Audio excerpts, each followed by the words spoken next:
Tonight on CBC Vancouver News. They did locate the body of a deceased adult male. That has now been determined as suspicious. An early morning house fire in Surrey prompts homicide investigators to take charge. Plus,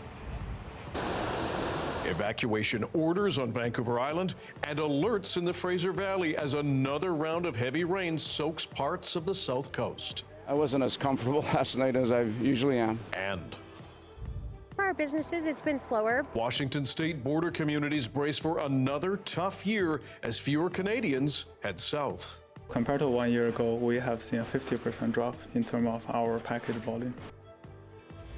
This is CBC Vancouver News.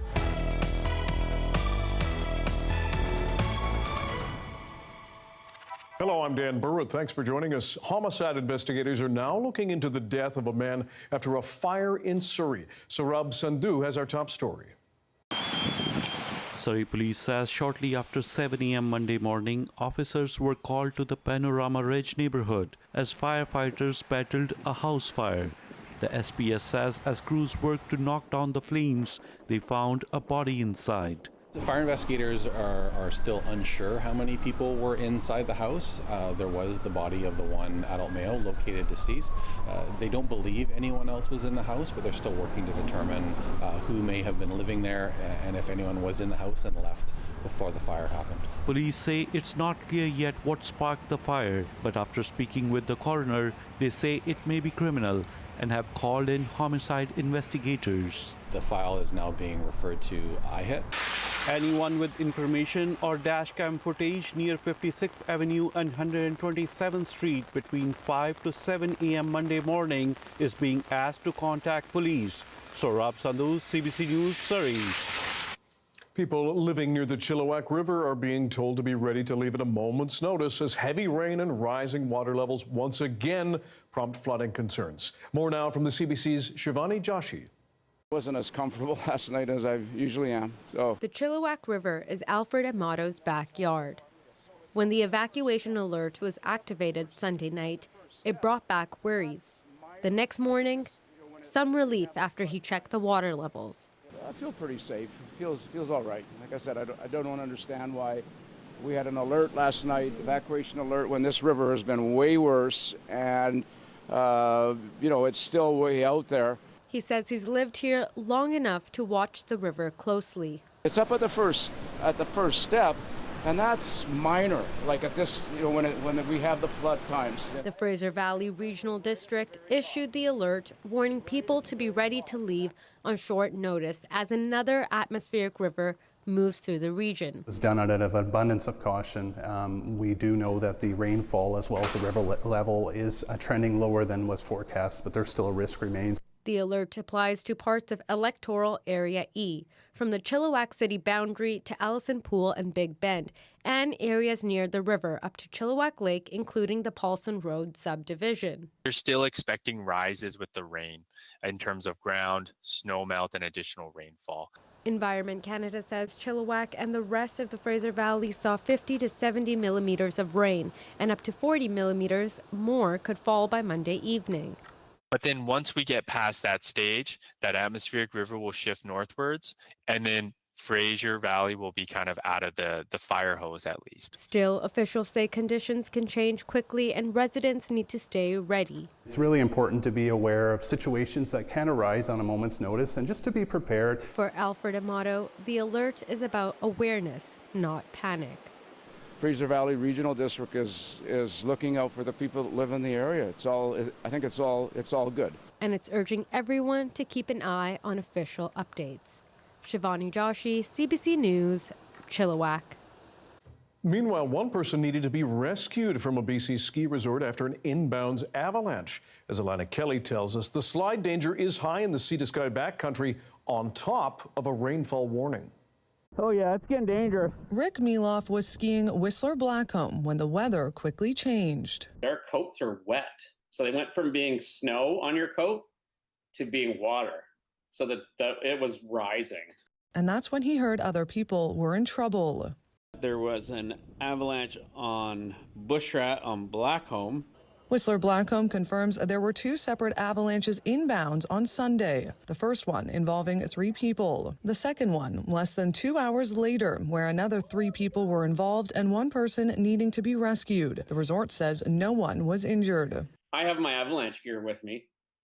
So on days like that, you carry all your gear with you. The avalanche danger is high in the backcountry due to warming weather and a heavy downpour. Last 24 hours, we've been starting off this extreme warming event, a high avalanche hazard because of that heavy snow on top of the kind of lower density snow. People might have hoped for snow during January in the sea to sky, but we have rain and lots of it. We have definitely seen above average precipitation for this time of the year. A rainfall warning is calling for up to 200 millimeters of rain for Howe Sound. This Squamish geoscientist is preparing to be called out to a slide. It's raining hard enough that we can expect stuff to happen, so I've kind of got all my gear ready. He's often the first person at a scene, and he's keeping a close watch on the rainfall.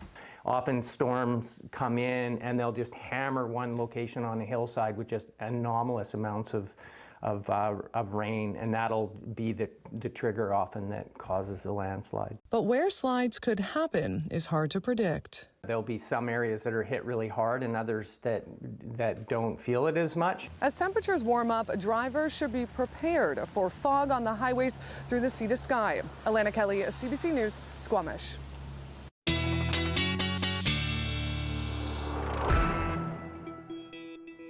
Let's go to the weather expert, Darius Madavi, with a first look at our forecast. You can still see all that moisture just barreling toward us. That's right, but slowly shifting further and further north, as you can see there. A number of things to talk about here, Dan. First of all, as we heard, avalanche danger remains high across BC. There were little pockets of extreme earlier today, but those have now declined. This was a lot more red earlier. We also have a number of flood watches and warnings in place, including and then as well a high stream flow advisory up through the north and central coast. A number of rainfall warnings still in effect across BC. Some of those have also dropped today, mostly concentrated on the south coast. And as we heard, a number of evacuation alerts and orders for places like the Chilliwack River, as well as over along the Nanaimo River and up around Parksville, an evacuation alert and an order for one of the campgrounds there. So a lot to be keeping track of, Dan. Okay, Darius, thanks very much. Thank you. A BC Supreme Court trial has begun that will consider whether publicly funded faith-based hospitals should be allowed to prevent patients from receiving medical assistance and dying in their facilities. The charter challenge is being brought by the group Dying with Dignity Canada and the family of Sam O'Neill. Katie DeRosa has more. Samantha O'Neill was a 34-year-old Vancouver woman living with her dog. She completed 10 marathons, and she was diagnosed with stage 4 cervical cancer. She went through treatment, but she was in so much pain, she decided to opt for medical assistance in dying, or MAID. Now, because she was being treated at St. Paul's Hospital, which is a Catholic-run health organization run by Providence Health, Providence Health does not allow MAID. So she had to be transferred to another facility 25 minutes away. Her parents say that robbed them of a dignified goodbye with their daughter and put her in just excruciating pain. Now, Jim and Gay O'Neill held a press conference outside of the Vancouver courthouse this morning before the trial started, and here's her mother. We are here because we believe Sam's rights to freedom of religion and beliefs and her rights to life and liberty and security of person were violated. Now, Gay is expected to testify during this 4-week trial, as well as palliative care doctor Dr. Jyoti Jayaraman, who quit working for Providence Health over their MAID policy. Katie, how could the outcome of this case affect religious-based healthcare decisions in Canada in the future? Well, this case hinges on whether religion has any role in our publicly funded healthcare system. The plaintiffs will argue that the policy of not allowing MAID in Providence Health inflicts significant physical and emotional harm based on patients, based on beliefs that they may not share. The defendants will argue that these transfers are routine and do not compromise patient care. And they say that, patients are routinely transferred and that it is not the Providence Health should not violate their own beliefs in order to facilitate MAID. I talked to Reverend Andrew Bennett. He's with a Christian think tank named Cardis, and here's what he had to say. So this is one of these perfect storms where questions of fundamental freedom, do those fundamental freedoms apply just to individuals? Can they apply to institutions? And how does that relate to the provision of healthcare in this country, which, as we know, is publicly funded? So that's why this case is expected to go all the way to the Supreme Court of Canada. Katie DeRosa in Victoria. Rental prices are down in the Fraser Valley amid what the Canadian Mortgage and Housing Corporation describes as a softer market. But as the CBC's Keir Junos reports, housing is still out of reach for some people. There's an assumption about renting in the Fraser Valley and how it gets you a little more space for what you pay compared to living in Metro Vancouver. But despite the data showing a soft rental market these days, some renters say it's still tough out here to pay their biggest bill. Very expensive for students especially, which are coming newly here in Canada. Rent is very expensive. They're not getting the Vancouver level wages over here. They're not getting the Vancouver level transit over here. And that makes it super hard for students because if you live near the campus, the rent prices go super high. National housing data says the average rent prices in the Fraser Valley went up again in 2025, which includes the prices of existing rents. But the lead economist with the Canadian Mortgage Housing Corporation says the prices landlords are asking for are trending down. Those vacant units rents are still growing, but at a very lower rate of 2.2%, which is even lower than the maximum allowable for the province. And what that means is that a lot of landlords are not even increasing their existing tenants' rents. She says the softer market is caused partly by more new housing, higher unemployment leading to fewer younger people moving out, and changes to federal immigration policy. On the landlord side of things, it means they have to be more flexible with their bottom line and ask if renting out is worth it. If we were to consider a suite in our home, which we have considered to help with costs, I think right now the problem is that as the market softens and as our value of our home comes down, is putting that kind of equity into a suite worth it? And also, will we get that money back, seeing that rents are coming down? While Doost says there's more space for renters to negotiate in a market unseen for many years, Fahim suggests it's small. There's no place for negotiation, or even if there is, you might get like $50 off on your monthly rents. Keir Junos, CBC News, Abbotsford. Businesses in Washington state say they are expecting another challenging year as fewer Canadians head south. Amelia John recently visited Whatcom County. It's quiet in Blaine, Washington. This border town just south of Vancouver is used to seeing Canadian shoppers stop for gas or a bite to eat. But last year, things changed. The past year, there has been a significant drop in visitors coming. For our businesses, it's been slower. We definitely noticed it. It's sad. Vehicle volume from BC dropped by about 35% at lower mainland border crossings in 2025. Locals point to U.S. President Donald Trump's tariffs and 51st state rhetoric. Compared to 1 year ago, we have seen a 50% drop in terms of our package volume. So unfortunately, we have to reduce our business hours. Many are trying to adjust to the drop in business, with other factors like the exchange rate and cheaper Canadian gas keeping people away. We have a 25% for Canadian business. It's a discount for Canadians because of our dollar. Whatcom County has seen a bigger drop in visitors than other border communities like Detroit, Buffalo, and Niagara Falls. In some ways, it starts to feel like a new normal, which is sort of a sad thing to say because I think many of us hoped this would not be a long-term situation. While there have been efforts to lure Canadians back with discounts and welcome messages, some are concerned how long it could take to turn things around. We should have maybe diversified a lot sooner. Yes, that would have been smart. We're not even a year into the current administration, and it just doesn't seem to be getting any better. So at this point, I think people are looking ahead 3 years. There is a glimmer of hope for 2026, with some expecting a boost in border travel for the FIFA World Cup and 4th of July celebrations. Positivity, success, a lot more friendly faces coming in. We see a ton of Canadian license plates now, which is so nice to see. For a town just a stone's throw from BC, it's not just about the downturn of Canadian business affecting the community, but the loss of the relationship between neighbors. Amelia John, CBC News, Blaine, Washington. Premier David Eby is heading to India for a trade mission later this week.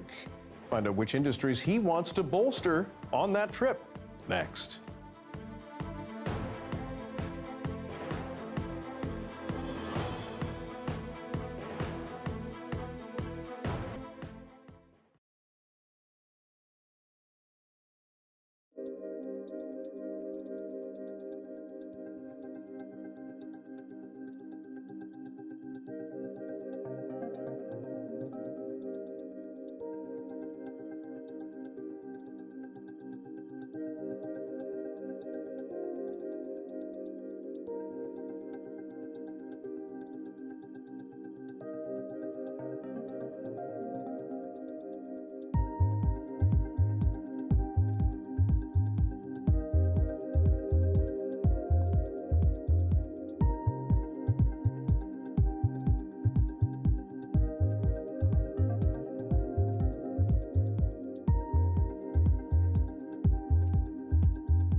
We have more extortion-related violence on the Lower Mainland to tell you about. Police say a home in Surrey has been targeted again. And as Troy Charles explains, the shootings come less than 2 weeks apart.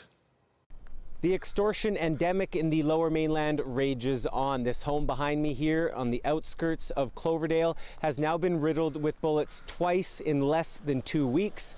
Police say both incidents appear to be extortion related. The most recent shooting happened Sunday morning. Police were called shortly after 2 a.m. to reports of shots fired at this home near 187th Street and 54th Avenue.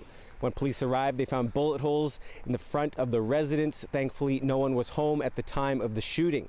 Surrey police say the same residence was targeted previously on December 31st. During that incident, officers found damage to both the home and a parked vehicle, along with several bullet casings in front of the residence. No one was hurt at the time.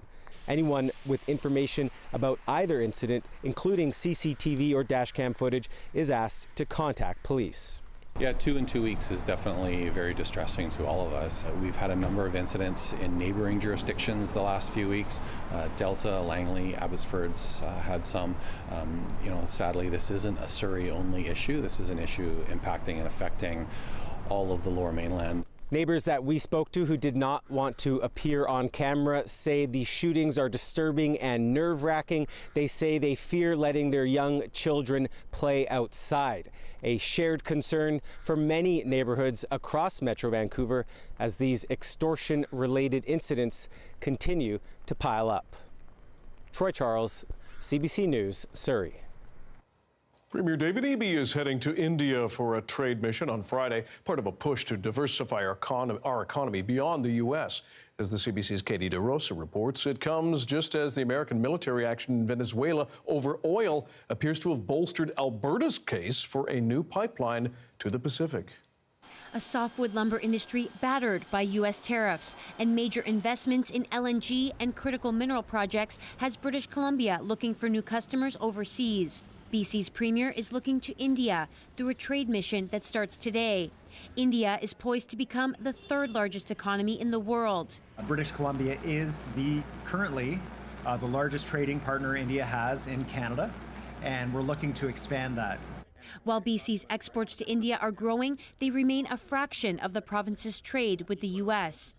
Last year, 2% of BC's exports went to India, compared to 45% to the United States. David Eby and BC Jobs Minister Ravi Kahlon will visit New Delhi, Mumbai, Chandigarh, and Bengaluru, known as India's Silicon Valley. The head of the BC India Business Network says the province has the critical minerals that tech giants in India want. India is a big consumer of critical minerals, and only 2% of their total imports are from Canada. The trip coincides with Prime Minister Mark Carney's visit to China, the first time a Canadian Prime Minister has visited that country since 2017. Canada's relationship with China and India has been frosty in recent years. With China because of that country's years-long imprisonment of 2 Canadian citizens, and with India because of Canadian intelligence findings of links between the government of India and the assassination of Sikh activist Hardeep Singh Nijjar outside of a Gurdwara in Surrey, BC. Eby's trip to India is facing backlash from the Sikh community. We didn't get a justice yet. So how come you decide to travel to India?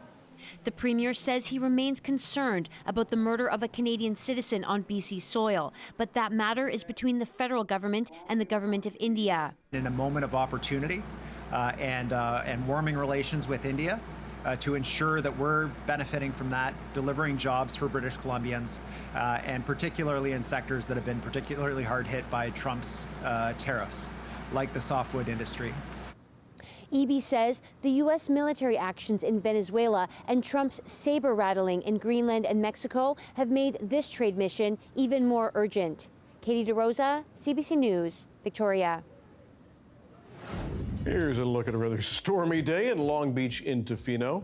It is that season. Darius Madavi will have your BC-wide weather forecast coming up.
Prime Minister Mark Carney will meet with coastal First Nations leaders here in BC tomorrow before jetting off to China.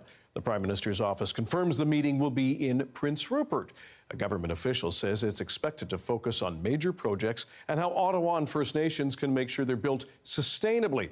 Prince Rupert is near the site of the planned Silicium's LNG plant being developed in partnership with the Nisga'a Nation. It has been flagged for fast-track permitting but faces separate legal challenges from other First Nations. Coastal First Nations have also said they are opposed to a possible oil pipeline to BC's north coast. We've spoken a bit about a new group of weight loss drugs known as GLP-1s or semaglutides on this newscast before. The benefits and drawbacks of the group of drugs commonly known as Ozempic, Mounjaro, and Wegovy. But exactly how they work on the body is worth a closer look. That's why we've called in endocrinologist Dr. Jordana Capelouto. She specializes in the management of obesity and metabolic diseases at UBC. Doctor, first of all, what are the most common diseases you prescribe GLP-1s for? Yes, that's a really great question. So when we're thinking about diseases that these medications help, traditionally we think about diabetes and obesity itself. But there's emerging research that shows that independent of those conditions, it can be helpful for a common condition called fatty liver. And we're finding that there are benefits as well for patients who have kidney disease outside of diabetes. And so how do these drugs exactly disrupt these metabolic diseases? What do they do actually on the body? Yeah, so it's a great question. So what we understand about this class of medications is it actually is a synthetic or a lab-made form of a hormone that exists in our body. It's a hormone that's released in our gut after we've had a meal. And what this hormone does is it tells our stomach we are full so that we stop eating. It slows down the emptying of our stomach so we feel more satiated, more satisfied, and full. And then at the level of the brain, we know that it can dampen down cravings and it can dampen down, for some people, a desire to eat, or what patients commonly refer to as food noise. What criteria do you look for in a patient before you prescribe a medication like this to them? Yeah, so it's a great question. So first and foremost, obesity, diabetes, they're really complex conditions, and we lump them together under a single disease name, but certain characteristics of diabetes or obesity might make this class of medication better for a specific patient. So a patient with type 2 diabetes can really benefit from this medication if their blood sugars are too high on their baseline medications, or if they carry a bit of extra weight. Same in obesity. We defined obesity right now by a ratio of our height relative to our weight. But we know that patients who have a BMI or a body mass index above 27 and have another metabolic condition or another condition associated with carrying extra weight, or somebody with a BMI above 30 without an additional clinical indication or another medical condition could benefit from these medications. Generally, how do your patients report feeling once they've taken them? That's a really good question, because everybody's body is different. So some patients will take these medications and they'll find that it works really well for them. It helps them manage their condition. They have no side effects whatsoever, but I know there's a lot out there about some of the scarier or less desirable side effects that can come with these medications. So what's really important about this is that the medication is being prescribed by a doctor who's familiar with them, and that patients are followed up to see, is this medication benefiting them? Are they having any side effects that we think will be long-term and that would prevent them from being successful with the medication? We published today on CBC, we know there is some new research showing that once a patient, under certain circumstances, goes off this drug, the weight can be gained back rather quickly or perhaps faster than they expect. What do you tell your patients about this? For example, is this a lifelong prescription they'd have to take? So that's what's really, really important, is the counseling aspect of starting these medications. We have to think about metabolic diseases, metabolic syndrome, obesity, diabetes as chronic diseases. And traditionally, when it came to weight loss, there was this idea, or treatment, there's this idea of that I just have to correct what's going on and then I can stop my medications. And we know that that's not true. These medications don't cure or don't remove the underlying factors that cause people to have diabetes or cause them to gain weight. So these have to be considered long-term medications. And that British Medical Journal publication that you allude to is just supporting what we already know. I think what's important to realize is that these medications are not like antibiotics. If you take an antibiotic and you stop it, your infection is gone and you move on with your life. But if you take away these medications that are controlling the disease process, then once it's taken away, everything that was there before is just going to come back. And so there is a potential to either have your blood sugars go up or regain the weight that you've lost. Dr. Jordana Capelouto, an endocrinologist specializing in metabolic diseases at UBC, we really appreciate your time and your expertise. Thanks for joining us. Thank you. A bizarre incident to tell you about right before an Air Canada flight in December. As Ian Curran explains, a ground crew worker got trapped in the baggage hold of a plane that nearly took off. Air Canada Rouge Flight 1502 was taxiing down the runway at Pearson International Airport, about to take off for Moncton, when some passengers heard frantic banging and yelling from the floor beneath them. And some of the people that were sitting towards the back of the plane heard the person screaming and banging, trying to get their attention. One of the person even said that they called 911. Gabrielle Caron says the pilot soon announced takeoff was delayed because a ground crew member was trapped in the baggage hold. We're noticing the flight attendants are kind of running back and forth in the airplane, and on the ground we can see the crew gathering around the plane, so we know something's happening. The person is perfectly fine and safe. The plane taxied back to the terminal and the crew member was rescued. Air Canada declined to answer questions from CBC News, but it did confirm that the aircraft cargo doors were inadvertently closed while a member of the ground crew was inside, adding that there were no injuries and the incident is under investigation. While the crew member's experience would have been terrifying, making that flight would not have caused serious harm, says this aviation expert. So there was no danger of hypothermia or any other asphyxiation. You're not supposed to be in there. We're not supposed to be carrying, individuals, human beings in that cabin, in that hole. He suspects normal procedures were not followed, and investigators will want to know why. What was his state of mind? What was his work content? Was he fully alert throughout the process? I'm just very grateful that, we have a positive outcome. Everybody's safe and healthy. Nobody was injured. That's the most important part. But I'm sure it could have been much, much worse. Ian Curran, CBC News, Moncton.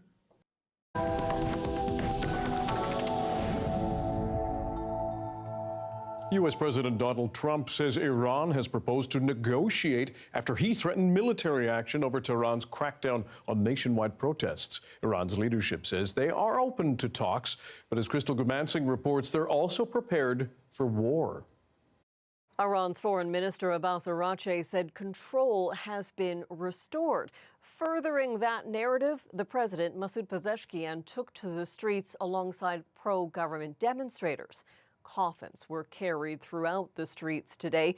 Officials say those demonstrators were killed by terrorists who attacked protesters and security forces in order to encourage the U.S. to act on its threat to intervene. Demonstrations have continued across Iran since late December, sparked by economic concerns, but they quickly evolved into calls for political change. To silence those voices, human rights groups say the regime has used brutal and deadly means. We've seen such widespread protests. We're now reaching 600 individual protests that continued through yesterday. They've reached all 31 provinces in 186 cities. So I believe it's very clear in this that, people are still coming to the streets. We have confirmed now over 500 protesters killed, 503 to be exact, and that includes 8 children. We are still reviewing upwards of 500 additional cases, so this could push the number well above 1,000. Officials in Iran last week did warn there'd be no leniency. Activists would be sentenced to death. The director of Middle East and North Africa program at Chatham House, Sunil Vakil, says even if the U.S. intervenes somehow to protect demonstrators, it's unlikely there will be sweeping leadership reforms in Iran.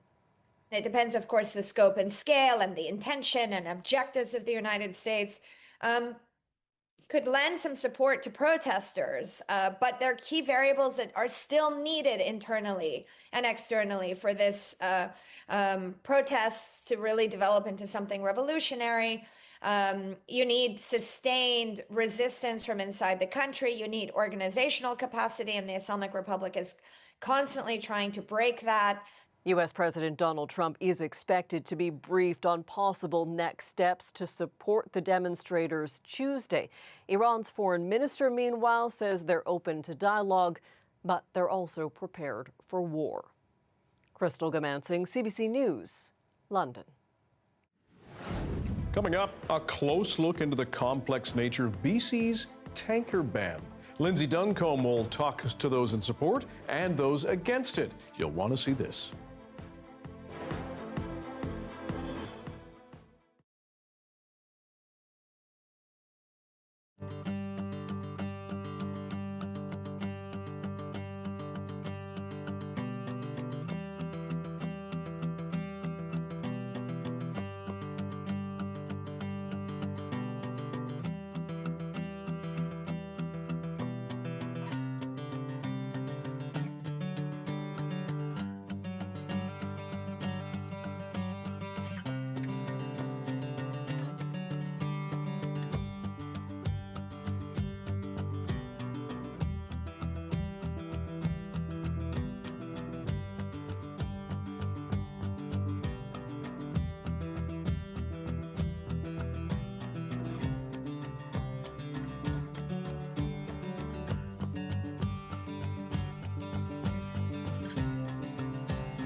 The weather update is brought to you by the BC Cancer Foundation. The future of cancer care can be your legacy. Fuel innovation and life-saving treatments by leaving a gift in your will today.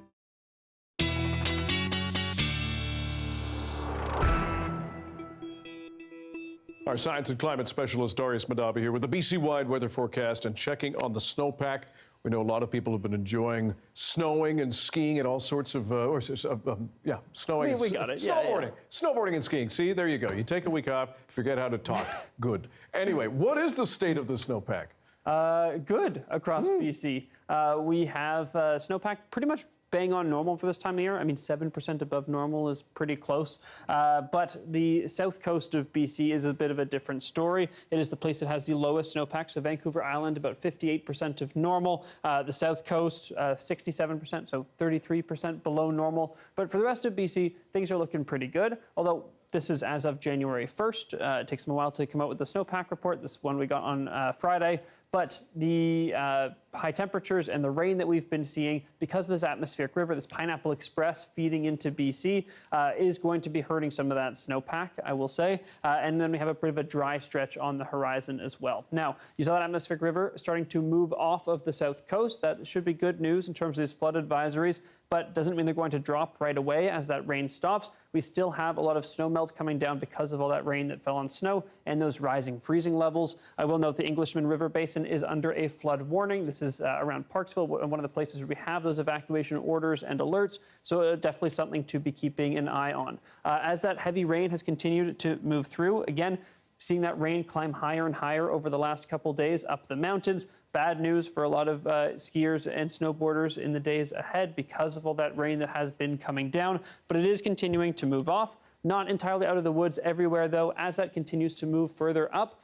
Still some heavy rain coming in the next 24 to 36 hours for the central coast and the north coast, but then we enter that big, long, dry stretch for pretty much the entirety of BC. The temperatures are the other thing to be watching, which are very unusual. Fort St. John, Prince George, normally this time of year, about -10, way above normal, 20 degrees above. Fort Nelson hitting 7 degrees when normal is -17. Very unusual. Conditions across the province tomorrow, again, some more precipitation, but also some sunshine starting to peek through. A hint of what's to come later in the week when we really start to see that sun come out and temperatures drop a little bit, but still come back up. Still pretty pleasant. A little bit spring-like. There you go. We're not there yet. 13 tomorrow, Dan. All right, very good. Thanks. Thank you. As we mentioned, Prime Minister Mark Carney is meeting with coastal First Nations leaders in Prince Rupert tomorrow before he heads to China. BC's north coast is already being eyed for massive projects like LNG, along with a possible oil pipeline. But a tanker ban exists in that region. Lindsay Duncombe breaks down how the current ban works and where navigating the facts can get murky. Getting rid of the tanker ban on British Columbia's north coast. A catastrophic danger? There is no chance on God's green earth that there's ever going to be an oil tanker up the BC north coast. Or the country's best chance at economic survival. We need to override the discriminatory anti-Canada ban on shipping Canadian energy overseas. The reality is a lot more complicated than the sound bites, and some argue there's a middle ground, a way to control risk and make cash. This is not just a simple yes or no gate going down. It happens every day, sometimes twice. Massive oil tankers move Canadian crude from Burnaby, British Columbia to international markets. Traffic like this is not allowed here. BC's pristine northern coastline is protected by what's known as the tanker ban. The Prime Minister and Alberta's Premier signed a new agreement. Some worry that protection could go away now that Ottawa and Alberta have signed a deal that might mean a new oil pipeline to BC. If that happens, tankers would be needed to ship the oil. The Memorandum of Understanding opens that door, saying if an Alberta pipeline is ultimately approved, Canada confirms it will enable the export of bitumen from a strategic deep-water port to Asian markets, setting up a potential confrontation with coastal First Nations that don't want tankers. It is extremely dangerous, extremely risky. We need to do everything we can to keep the crude oil out of those areas. Here's the thing. There's not just one tanker ban. There's actually two different sets of restrictions. And just because tankers aren't allowed doesn't mean vessels, some carrying dangerous goods, aren't navigating those waters all the time. And to make it even more confusing, some of what politicians are saying on both sides isn't true. This is a sacred coast. To help explain it all, we reached out to Joe Spears. He studies, teaches, and consults on marine law. People are just too emotional, going to the extremes? Well, we've got a lot of people talking about marine risk that have no background in marine risk. This is the area we're talking about, between the northern tip of Vancouver Island and Alaska. There are two deep water ports, Kitimat and Prince Rupert. To get to them, vessels have to navigate either the Dixon Entrance or the Hecate Strait. This line here is called the Voluntary Exclusion Zone. Oil tankers going back and forth between Alaska and refineries in the United States stay west, about 100 kilometers off Haida Gwaii and 40 kilometers from Vancouver Island. Negotiations started all the way back in the 1970s, led by former Federal Environment Minister David Anderson. Really basically arguing against the dangers to the BC shore of oil spills, aren't you? Oh, this is very true indeed. That's the basic guts of our case. The Voluntary Exclusion Zone was officially established in 1985 and remains in place to this day. So that if a tanker is broken down and is drifting, there's enough time to get some tugs out to stop it. In 2019, the Trudeau government went further, passing the Tanker Moratorium Act. It means inside this line, tankers carrying more than 12,500 metric tons of oil can't stop. So the Tanker Moratorium Act basically doesn't allow tankers to anchor or discharge or load cargo in this area that you've got circled here in red, essentially. So, those big oil tankers are blocked from Canada's northwest coast on two fronts. The 2019 moratorium says they can't come into port, and the 1985 exclusion zone says the American ones need to pass 100 kilometers to the west. No large oil tankers from any country navigate this part of the coast. That's what some politicians are getting wrong. As we speak, the U.S. crude oil tanker California is traveling from Tacoma to Alaska along that west coast. Why are the Liberals keeping in a law that prevents Canada from exporting our oil while U.S. tankers travel through the exact same place? So apparently, it's safe when the Americans transport oil through those same waters, but not when Canadians do it. So when politicians say there are already tankers going through to Alaska, that's only true on the outside. Correct. No other tankers are allowed through the BC Inside Passage. However, oil does move closer to the coast on smaller vessels. That's because many coastal communities need fuel for power. The federal government says in 2025, there were approximately 180 fuel barges transiting in or out of northern British Columbia. They're essentially barges. They go up through these inside waters because it's quite rough off here in the wintertime especially. Prince Rupert traffic, Nathan East Stewart, good morning. We have run aground here.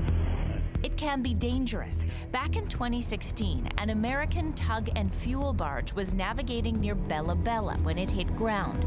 Thankfully, the barge was empty, but the tug sank. Using their small boats, members of the nearby Helsek Nation tried to push the enormous vessels in a futile attempt to save the shoreline. Tens of thousands of liters of fuel and lubricant from the tug spilled into the ocean. People who don't want to see tankers here saw that as a warning. It's just unfathomable to think they would allow tankers carrying far more harmful petroleum products. In between Haida Gwaii and the west-northwest coast of British Columbia is the most dangerous body of water in Canada. But supporters of the tanker ban aren't getting all their facts right either. Take Green Party leader Elizabeth May describing the Hecate Strait. As I mentioned, not just the most dangerous body of water in Canada, the fourth most dangerous body of water on the planet. We wanted to fact check that. The only place we could find reference to the quote is in this 1999 Marine Weather Hazards Manual from Environment Canada. It reads, "It has been said that the Hecate Strait is the 4th most dangerous body of water in the world." We asked Environment Canada for the source of that quote. It directed us to Transport Canada. Officials there didn't know the source and couldn't confirm it. The reality is, huge vessels do navigate both the Hecate Strait and the Dixon Entrance all the time. There are cruise ships in the summer. From Prince Rupert, container ships move grain, logs, even chemicals. From Kitimat, liquefied natural gas is exported on tankers to Asia. What is the difference between the vessels that are moving now and oil tankers? There's really none. I mean, other than that they're carrying a cargo that's perceived to be a pollutant, but there's lots of dangerous goods, other kinds of chemicals. But for many, that cargo, crude oil, changes any assessment of risk. An oil tanker will spill into the marine environment, polluting everything it touches. Eugene Kung is an environmental lawyer. When an LNG tanker spills, of course it's still a disaster in terms of the atmosphere and emissions, but in terms of pollution in the ocean, it's much less impactful from a crude oil spill. Especially, he says, the kind of crude coming from Alberta. In order to move thick bitumen through pipelines, companies dilute it with chemicals. So we have this huge mystery sludge mixture coming through. We know that it's more likely going to sink and be impossible to clean up. We still cannot forget the Exxon Valdez spill, which still has oil on the shores of Alaska. Among their questions will be why the Exxon Valdez was so far off course. That spill, 36 years ago, looms over today's tanker debate. Hundreds of thousands of barrels of Alaska crude gushing into remote Prince William Sound. Lasting devastation no one wants to see repeated. Much has changed since then. Tankers are double-hulled, an extra layer of protection against spills. There's improved navigation, including tugs and pilots, and tougher rules. Still, Kung says, not worth the risk. But that would be like saying that, because my car has ABS brakes, that I don't have to wear a seatbelt anymore. Like, the magnitude of risk that we're talking about, which is likelihood times impact. When you have a huge impact, like a huge oil tanker spilling on a pristine ecosystem, that's a really big problem. And we need to sort of look at this in a more logical way of looking at risk. Joe Spears says people should be studying and debating that risk right now. Canada's in the driver's seat on this, and so are the First Nations. Let's look at it in a systematic way versus restricting potentially our economic future. It may be, when all the analysis is done, when the economics are weighed against the dangers, coastal nations, Canadians, will ultimately say no. Keep the crude oil away. But it is tough to make any informed decision in a sea of misleading sound bites.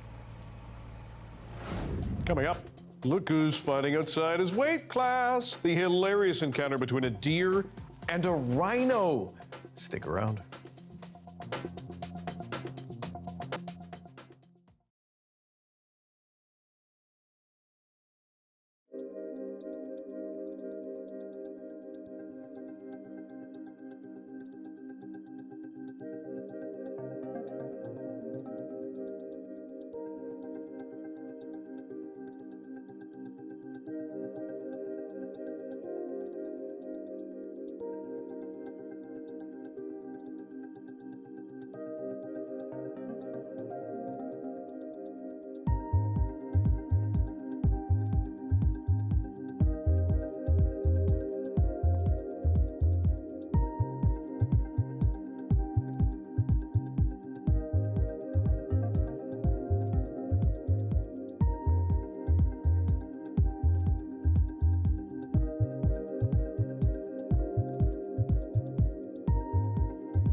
If you ever wondered how many deer it takes to fight off an adult rhino, the answer is 1, provided the rhino has a sense of humor.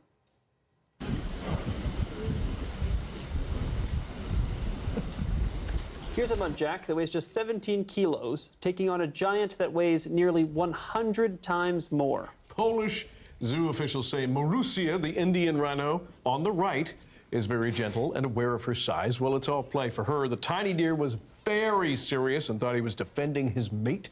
The rhino and the muntjacs, along with gibbons and some other animals, share an enclosure in the Asia Pavilion. In this corner. Nicely done. I wish I was that brave. Oh, me too. Thanks for being with us tonight on CBC Vancouver News at 6. You can watch this newscast on CBC Gem, our free app, as well as on YouTube and our website, cbc.ca/BC. We will have your next local news at 11 o'clock, right after the National. I knew I'd get it right sometime. See you then.